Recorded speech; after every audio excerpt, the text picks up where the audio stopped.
აი ასეთი ფუმფულა დონატები უნდა გამოვაწყოთ, პონჩიკები.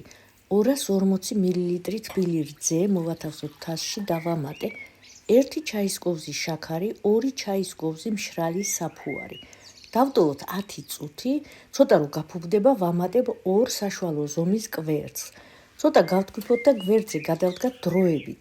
გავცრათ 500 გრამი ფქვილი, ვამატებ 1/3 ჩაის კოვზ მარილს, 85 გრამი კარაქი დავარბილოთ მიკროტალღოვანში, 50 გრამი შაქარი, საფუარი და ფქვილი დავამატოთ. მოვზილოთ ცომი, გადმოვიტანეთ დაფაზე მოსაზელად და დაფაზე დამატებით 30-40 გრამი ფქვილი გამოვიყენე. რამდენსაც მოითხოვს იმდენი, უფრო მეტი არ დაამატოთ. კარგად მოზილეთ და უნდა მიიღოთ ელასტიური რბილი ცომი. აი ასეთი, მოვათავსოთ ზეთწასმულ თასში, ზემოდანაც ზეთიანი ხელი გადავუსვათ, გავუკეთოთ საჰაერო, დავაფაროთ და საათ-საათნახევარში უნდა გაორმაგდეს ან გასამმაგდეს.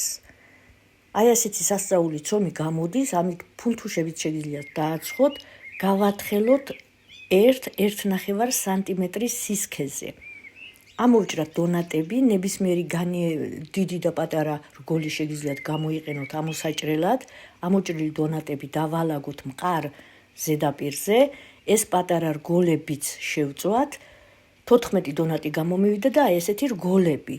180 გრამ შაქრის ფქვნილს დავამატე 45 მl რძე, ვანილი და გავთქვიფოთ. ზეთი უკვე შემოდგმული მაქვს, 5-6 წუთი უნდა ცხელდებოდეს დაბალ ტემპერატურაზე.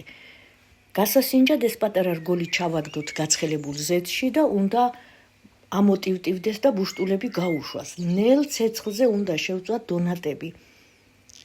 უნდა შეიწვას ორივე მხარეს კარგად და შიგნითაც კარგად გამოცხეს. დაბალ ცეცხლზე შეწვით, გადმოიტანეთ სამზარეულოს ქაღალდზე, ასევე ეს პატარა ბურთულებიც შევწვით, გამოდის სასწაულად გემრიელი დონატები. ამოვავლე შაქრის მინანქარში. შეგიძლიათ შოკოლადში ამოავლოთ და ზემოდან შაქრიანი ბურთულებიც მოაყაროთ, ფერად-ფერადი, თუმცა კლასიკური მაინც შაქრის მინანქარია. სასწაული დონატები გამოდის, ცხიმ საერთოდ არ იღებს, მშრალი და ფუმფულა დონატებია. ხელში არის ძალიან მსუბუქი და შიგნით ფორებიანი. თანაბარი ფორები აქვს და არის ფუმფულა.